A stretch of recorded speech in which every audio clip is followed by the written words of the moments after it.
Hi and welcome back to Garden Ninja.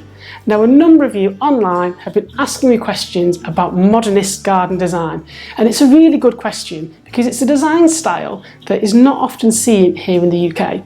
So rather than just talk about modernist garden design, I thought what better way to show you than to draw one up and give you some top tips along the way to see if a modernist garden is the one for you. So come on, let's get cracking.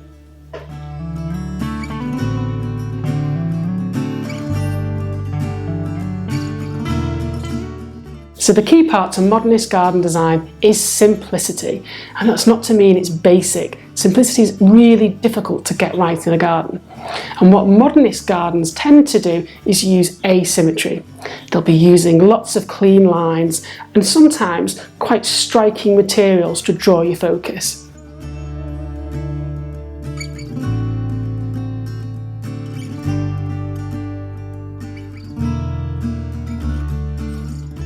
Modernist garden designs use a very uncluttered approach, so we're going to be using a few key things really well, and to scale we want that wow factor.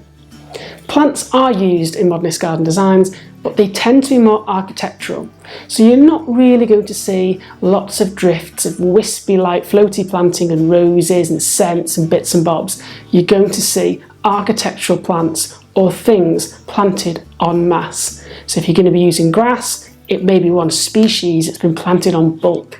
It's not about little fiddly details, it's all about impact.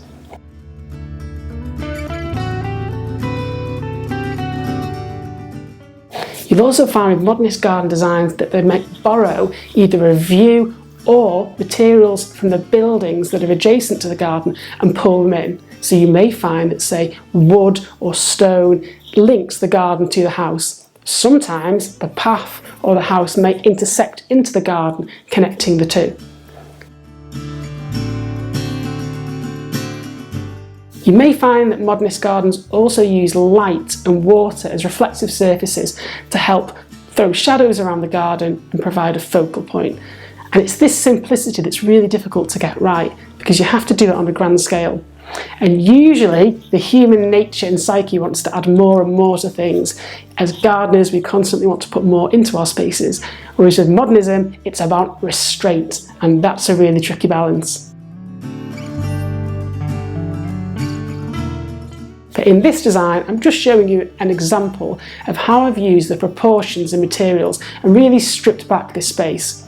So you can see the architectural trees, the architectural succulents, the swimming pool, the seats, the outdoor office, and how it all connects together in a really simple approach.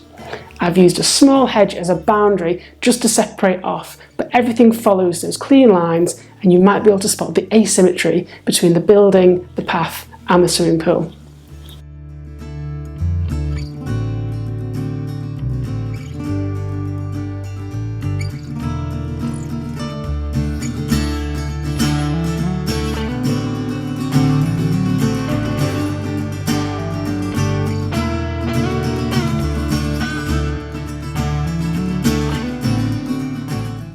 So there we have it, an example of a modernist design to give you some food for thought if you think a modernist garden design might be suitable for your space.